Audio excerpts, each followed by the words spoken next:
بسم اللہ الرحمن الرحیم۔ حضرت ابو درداء رضی اللہ تعالیٰ عنہ فرماتے ہیں کہ رسول اکرم صلی اللہ علیہ وسلم نے ارشاد فرمایا کہ اللہ تعالیٰ نے 3 قسم کی جنات پیدا فرمائے۔ ایک قسم سانپ، بچھو اور زمین کی کیڑے مکوڑے ہیں، اور دوسری قسم فضا میں ہوا کی مثل ہے۔ تیسری قسم جنات کی ایک قسم وہ ہے جس پر حساب و عقاب ہوتا ہے۔ اور دوسری جگہ ارشاد ہے کہ رسول اکرم صلی اللہ علیہ وسلم نے فرمایا کہ جنات کی 3 قسمیں ہیں۔ جنوں کی ایک قسم وہ ہے جن کے پر ہے جس سے وہ فضا میں اڑتے ہیں، دوسری قسم وہ ہے جو سانپ اور کتے کی شکلوں میں ہوتے ہیں، اور جنوں کی تیسری قسم وہ ہے جو ادھر ادھر منتقل ہوتے رہتے ہیں۔ حافظ سہیلی رحمۃ اللہ علیہ کہتے ہیں کہ جنوں کی آخری قسم وہ ہے جو مختلف شکلیں بدلتے رہتے ہیں، انہیں سوالی کہتے ہیں۔ حضرت عبداللہ بن عباس رضی اللہ تعالیٰ عنہ فرماتے ہیں کہ بعض کتے بھی جنات ہوتے ہیں، اور یہی کمزور قسم کی جنات ہیں، لہٰذا جس کے کانے کے وقت کتا آ جائے تو وہ اسے بھی کچھ کھلا دے یا اسے بھگا دے۔ حضرت عبداللہ بن عباس رضی اللہ تعالیٰ عنہ فرماتے ہیں کتے جنوں کی ایک قسم ہے، لہٰذا جب تمہارے کانے کے وقت تمہارے پاس آ جائے تو تم ان کے لیے بھی کچھ ڈال دو، اس لیے کہ ان کی بھی ایک جان ہے۔ نبی کریم صلی اللہ علیہ وسلم ارشاد فرماتے ہیں اگر کتے ایک امت نہ ہوتے تو میں انہیں ضرور مار ڈالنے کا حکم دیتا، لیکن مجھے خوف ہے کہ میں کسی امت کو نہ مٹا دوں، لہٰذا تم کالے کتوں کو قتل کر لو، اس لیے کہ وہ شیطان کی ایک قسم ہے۔ حضور اقدس صلی اللہ علیہ وسلم نے ارشاد فرمایا کالا کتا شیطان ہے، اور جنات مختلف صورتیں بدلتے رہتے ہیں، اور انسان چوپایوں، سانپوں، بچھوں، اونٹوں، بیلوں، گھوڑوں، بکریوں، خچروں، گدوں اور پرندوں کی شکلوں میں بدلتے رہتے ہیں۔ حضرت ابو سعید خدری رضی اللہ تعالیٰ عنہ سے روایت ہے کہ مدینہ منورہ کے جن مسلمان ہو گئے ہیں، لہٰذا جب تم ان کیڑوں میں سے کسی کو دیکھو تو انہیں 3 مرتبہ تنبیہ کرو، پھر اگر اس کے بعد بھی تمہارے سامنے ظاہر ہو تو تم اسے قتل کر ڈالو۔ قاضی ابو یعلی حنبلی کہتے ہیں کہ شیطانوں کو اپنی صورتیں بدلنے کا اختیار نہیں ہے، البتہ شیاطین اپنی شکلیں اس وقت بدل سکتے ہیں جب اللہ تعالیٰ انہیں کچھ کلمات اور فعل سکھا دے، وہ ان کلمات کو ادا کرے اور وہ کام کرے تو اللہ تعالیٰ اس کی وجہ سے ان کو ایک صورت سے دوسری صورت میں بدل دیتا ہے۔ اسی وجہ سے کہا جانے لگا کہ شیاطین اپنی شکل و صورت بدل سکتے ہیں، اس کا مطلب یہی ہے کہ شیاطین اس کلمہ کی ادا کرنے پر قادر ہیں، تو جب بھی وہ ان کلمات کو ادا کرتا ہے، وہ مخصوص کام کر لیتا ہے تو اللہ تعالیٰ اس کو ایک صورت سے دوسری صورت میں تبدیل کر دیتا ہے۔ اسی لیے کہا جانے لگا کہ شیطان فطری طور پر اپنی شکل و صورت بدل سکتا ہے، لیکن شیاطین اور جنوں کو بذات خود اپنی شکلیں مختلف شکلوں میں بدلنا محال ہے۔ قاضی ابو یعلی کہتے ہیں کہ فرشتوں کو بھی اپنے شکلیں بدلنے کے متعلق یہی قول و حکم ہے۔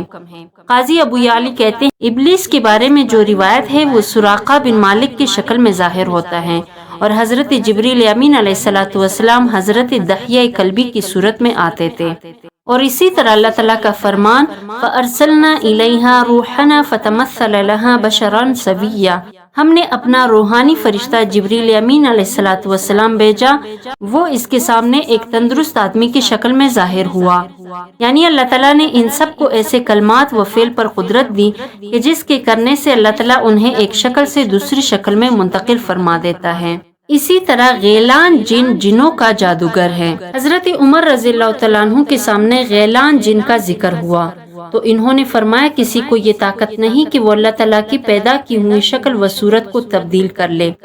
لیکن تمہارے جادوگروں کی طرح جنوں میں بھی جادوگر ہوتے ہیں، لہٰذا جب تم ان میں سے کسی کو دیکھو تو آذان دو یا اسے تنبیہ کر دو۔ حضرت عبداللہ رضی اللہ تعالیٰ عنہ فرماتے ہیں کہ رسول اکرم صلی اللہ علیہ وسلم سے غیلان کے بارے میں پوچھا گیا تو حضور نبی کریم صلی اللہ علیہ وسلم نے ارشاد فرمایا یہ جنوں کا جادوگر ہے۔ حضرت امام مجاہد رحمۃ اللہ علیہ فرماتے ہیں کہ جب بھی میں نماز شروع کرتا تو شیطان ہمیشہ میرے سامنے حضرت عبداللہ بن عباس رضی اللہ تعالیٰ عنہ کی صورت میں آ جاتا، تو مجھے حضرت عبداللہ بن عباس کا فرمان یاد آ گیا اور میں نے اپنے پاس ایک چھری رکھ لی، جب وہ میرے سامنے آیا تو میں اس کے اوپر چڑھ گیا اور اسے چھری گھونپ دی، چنانچہ وہ فوراً گر پڑا، پھر اس کے بعد میں نے اسے نہیں دیکھا۔ حضرت عبداللہ بن عباس رضی اللہ تعالیٰ عنہ سے روایت ہے کہ رسول اکرم صلی اللہ علیہ وسلم نے فرمایا جنات سانپ کی شکل میں بدل دیے گئے ہیں، جس طرح قوم بنی اسرائیل بندروں اور خنزیروں کی شکل میں مسخ کر دیے گئے ہیں۔ قاضی ابو یعلا فرماتے ہیں کہ جنات انسانوں کی طرح کھاتے پیتے اور آپس میں نکاح بھی کرتے ہیں، اور ظاہری حکم یہی ہے کہ تمام جنات ایسے ہی کرتے ہیں۔ چنانچہ بعض علماء کہتے ہیں کہ ان کا کھانا پینا سونگھنا اور آرام کرنا ہے، لیکن چبانا اور نگلنا نہیں ہے۔ حضرت وہب بن منبہ سے جنات کے بارے میں پوچھا گیا کہ کیا وہ کھاتے پیتے اور مرتے اور آپس میں نکاح کرتے ہیں، تو حضرت وہب بن منبہ نے فرمایا کہ ان کی کئی قسمیں ہیں۔ پہلے قسم خالص جنات جو ہوا میں پرواز کرتے ہیں، نہ کھاتے ہیں نہ پیتے ہیں اور نہ مرتے ہیں اور نہ بچے دیتے ہیں۔ دوسری قسم جنات کی بعض قسمیں ایسی ہیں جو کھاتے پیتے آپس میں نکاح بھی کرتے اور مرتے ہیں۔ یہ وہ جنات ہیں جو اپنی شکل و صورت بدلتے رہتے ہیں اور بھوت دیو چڑیل کی مشابہ ہوتے ہیں۔ حضرت یزید تابعی رحمۃ اللہ علیہ فرماتے ہیں کہ تمام مسلمانوں کے گھروں کی چھتوں میں مسلمان جن رہتے ہیں۔ جب دوپہر کی کھانے کا دسترخوان لگایا جاتا ہے تو وہ جنات بھی اتر کر ان کے ساتھ بیٹھ کر کھاتے ہیں، اور جب رات کا کھانا لگایا جاتا ہے تو اس وقت بھی اتر کر آتے ہیں اور ان کے ساتھ بیٹھ کر کھاتے ہیں۔ انہی کے ذریعے اللہ تعالیٰ شریر جنات کو بھگا دیتا ہے۔ حضرت علقمہ رضی اللہ تعالیٰ عنہ فرماتے ہیں کہ میں نے حضرت عبداللہ بن مسعود سے سوال کیا جنوں سے ملاقات کی رات کہ آپ میں سے کوئی صاحب نبی کریم صلی اللہ علیہ وسلم کے ساتھ تھا؟ حضرت ابن مسعود رضی اللہ تعالیٰ عنہ نے فرمایا ہم میں سے کوئی بھی حضور اقدس صلی اللہ علیہ وسلم کے ساتھ نہ تھا، البتہ ہم نے ایک رات مکہ مکرمہ میں حضور صلی اللہ علیہ وسلم کو گم پایا، تو ہم نے کہا معلوم ہوتا ہے کہ حضور نبی کریم صلی اللہ علیہ وسلم گرفتار کر لیے گئے ہیں اور چھپا دیا گیا ہے، معلوم نہیں کہ آپ کے ساتھ کیا کیا جا رہا ہے۔ ہم مسلمانوں کی جماعت نے یہ رات بہت بری حالت میں گزاری۔ جب صبح ہوئی تو آپ غار ہیرا کی طرف سے تشریف لا رہے تھے، تو صحابہ کرام رضوان الاجمعین نے حضور اکرم صلی اللہ علیہ وسلم سے اس بات کا ذکر کیا جس مشکل میں وہ تھے۔ حضور نبی کریم صلی اللہ علیہ وسلم نے ارشاد فرمایا میرے پاس ایک جن نے آ کر دعوت دی، میں اس کے ساتھ چلا گیا اور میں نے انہیں قرآن کریم پڑھ کر سنایا، پھر حضور صلی اللہ علیہ وسلم ہمیں لے گئے اور ان کی آثار دکھائے اور ان کی آگ کی آثار دکھائے۔ جنات نے حضور سے زیادہ سفر مانگا اس لیے کہ وہ کسی جزیرے میں رہنے والے جنوں میں سے تھے، تو حضور نبی کریم صلی اللہ علیہ وسلم نے ارشاد فرمایا ہر وہ ہڈی تمہاری غذا ہے جس پر اللہ تعالیٰ کا نام لیا گیا ہو، یعنی حلال ذبیحہ کی ہڈی تم لوگوں کی غذا ہے۔ اور ترمذی کے الفاظ یہ ہے کہ جنات کی غذا وہ ہڈیاں ہیں جن پر اللہ تعالیٰ کا نام نہ لیا گیا ہو اور وہ تمہارے ہاتھ میں آ جائے، یا جس ہڈی میں گوشت لگا ہو، اور ہر قسم کی لید اور مینگنی تمہارے چوپائیوں کا چارہ ہے۔ نبی کریم صلی اللہ علیہ وسلم نے اسی لیے ارشاد فرمایا کہ تم لوگ ہڈی اور لید سے استنجا نہ کرو، اس لیے کہ یہ دونوں تمہاری بائی جینوں کی غذا ہے۔ حضرت ابو ہریرہ رضی اللہ تعالیٰ عنہ سے روایت کرتے ہیں کہ نبی کریم صلی اللہ علیہ وسلم نے حکم فرمایا کہ میرے لیے پتھر لاؤ، میں اس سے استنجا کروں گا، اور فرمایا تم میرے پاس ہڈی اور لید مت لانا۔ میں نے عرض کی لید اور ہڈی کی تخصیص کی کیا وجہ ہے؟ حضور نبی کریم صلی اللہ علیہ وسلم نے ارشاد فرمایا یہ دونوں چیزیں جنوں کی غذا ہیں۔ میرے پاس ایک شہر کی جنوں کا ایک وفد آیا جو نیک جن تھے، انہوں نے مجھ سے کھانا مانگا تو میں نے اللہ تعالیٰ سے ان کے لیے دعا کی کہ جنات کسی ہڈی اور لید کے پاس سے جب بھی گزرے اس پر اپنی غذا موجود پائیں۔ حضرت جابر بن عبداللہ رضی اللہ تعالیٰ عنہ سے روایت کرتے ہیں، فرماتے ہیں کہ میں رسول اکرم صلی اللہ علیہ وسلم کے پاس تھا کہ اچانک ایک سانپ آیا اور آپ کے پہلو میں کھڑا ہو گیا، پھر اس نے اپنا منہ حضور اقدس صلی اللہ علیہ وسلم کے کان مبارک کے قریب کر لیا، گویا آپ سے سرگوشی کرنے لگا، تو نبی کریم صلی اللہ علیہ وسلم نے ارشاد فرمایا ہاں ٹھیک ہے، پھر وہ واپس چلا گیا۔ میں نے حضور اقدس صلی اللہ علیہ وسلم سے دریافت کیا تو حضور نے مجھے خبر دی کہ وہ جنات میں سے ایک شخص تھا اور وہ یہ کہہ گیا کہ آپ اپنی امت کو حکم فرما دے کہ وہ لید اور بوسیدہ ہڈی سے استنجا نہ کرے، اس لیے کہ اللہ تعالیٰ نے اس میں ہمارا رزق بنا دیا ہے۔ حضرت عبداللہ نے فرمایا کہ نبی کریم صلی اللہ علیہ وسلم کی خدمت میں جنوں کا ایک وفد آیا اور عرض کیا کہ اے محمد آپ کی امت ہڈی، لید اور کوئلہ سے استنجا نہ کرے کیونکہ اللہ تعالیٰ نے اس میں ہمارا رزق مقرر فرما دیا ہے، تو نبی کریم صلی اللہ علیہ وسلم نے امت کو اس سے منع فرما دیا۔ حضرت عبداللہ فرماتے ہیں کہ ہجرت سے پہلے ایک مرتبہ رسول اکرم صلی اللہ علیہ وسلم مکہ مکرمہ کے قرب و جوار میں تشریف لے گئے تو حضور نے میرے لیے ایک لکیر کھینچ دی اور فرمایا جب تک میں تمہارے پاس نہ آ جاؤں تم کسی سے کوئی گفتگو نہ کرنا۔ پھر فرمایا کوئی چیز دیکھ کر گھبرانا بھی مت۔ پھر تھوڑا سا آگے بڑھ کر بیٹھ گئے۔ پھر اچانک آپ کے پاس کالے آدمی آ گئے، گویا وہ لوگ زنجی حبشی ہیں،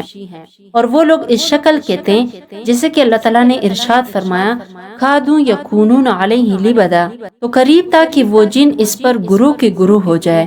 پھر جب وہ لوگ حضور کے پاس سے جانے لگے تو میں نے ان سے سنا کہ وہ کہہ رہے تھے یا رسول اللہ ہمارا گھر بہت دور ہے، اب ہم جا رہے ہیں، اب ہمیں زیادہ سفر عنایت فرما دیں۔ حضور نبی کریم صلی اللہ علیہ وسلم نے ارشاد فرمایا لید تمہاری غذا ہے، تم جس ہڈی کے پاس جاؤ گے اس پر تمہارے لیے گوشت ہوگا، اور جس لید کے پاس جاؤ گے وہ تمہارے لیے کھجور بن جائے گی۔ جب وہ لوگ واپس چلے گئے تو میں نے حضور اقدس صلی اللہ علیہ وسلم کی خدمت میں عرض کیا یہ کون لوگ تھے؟ حضور نبی کریم صلی اللہ علیہ وسلم نے ارشاد فرمایا یہ نصیبین شہر کی جنات تھے۔ حضرت عبداللہ بن عمر رضی اللہ تعالیٰ عنہ سے روایت کرتے ہیں کہ نبی کریم صلی اللہ علیہ وسلم نے ارشاد فرمایا کہ تم میں سے جب کوئی کھانا کھائے تو وہ دائیں ہاتھ سے کھائے، اور جب پانی پیے تو سیدھے ہاتھ سے پیے، اس لیے کہ شیطان بائیں ہاتھ سے کھاتا اور بائیں ہاتھ سے پیتا ہے۔